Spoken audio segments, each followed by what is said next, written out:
活到100歲先知道用幾粒鹹橄欖嚟煲湯，作用竟然咁犀利㗎，解決咗家家戶嘅煩惱。下面分享你一個萬能嘅配方，你花10個億都買唔返嚟㗎。呢個啊係一位93歲嘅老中醫前輩分享俾我嘅方法，記得點讚收藏一下啦。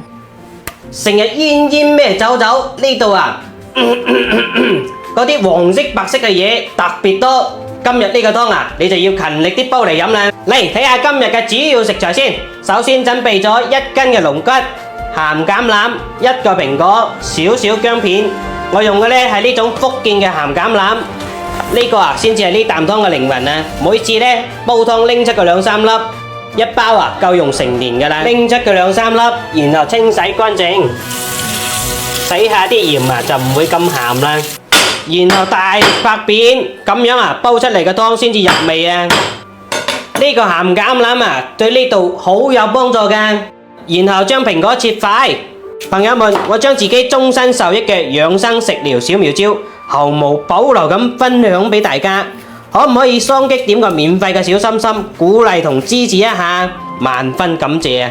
放入焯過水嘅排骨、蘋果、鹹橄欖、少少薑片，加入2碗長江水，然後扣蓋煲佢40分鐘就得噶啦。OK， 夠鐘啦！哇哦！大家睇下，哇！呢個湯色睇起身啊，超正啊！聞起身呢個橄欖香味特別正啊！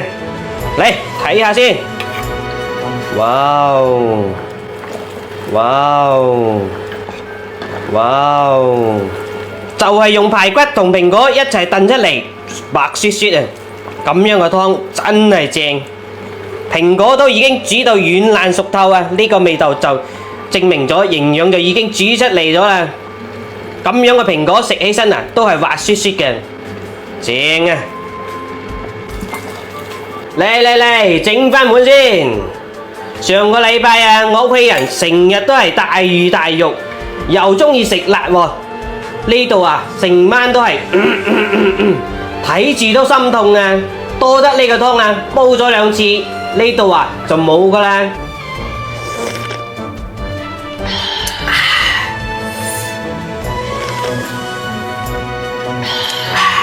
掂當啊！呢啖湯滿滿嘅橄欖香味，清甜回甘，真係正啊！大家千祈要記得啊，唔使放鹽都已經好好味噶啦，因為橄欖入邊啊已經自帶鹽味噶啦。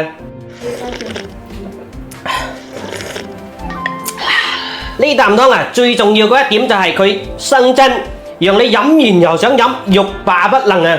呢度啊唔舒服啊，可以試一試啊！有需要嘅點讚收藏一下，轉發俾你嘅屋企人試一試啊！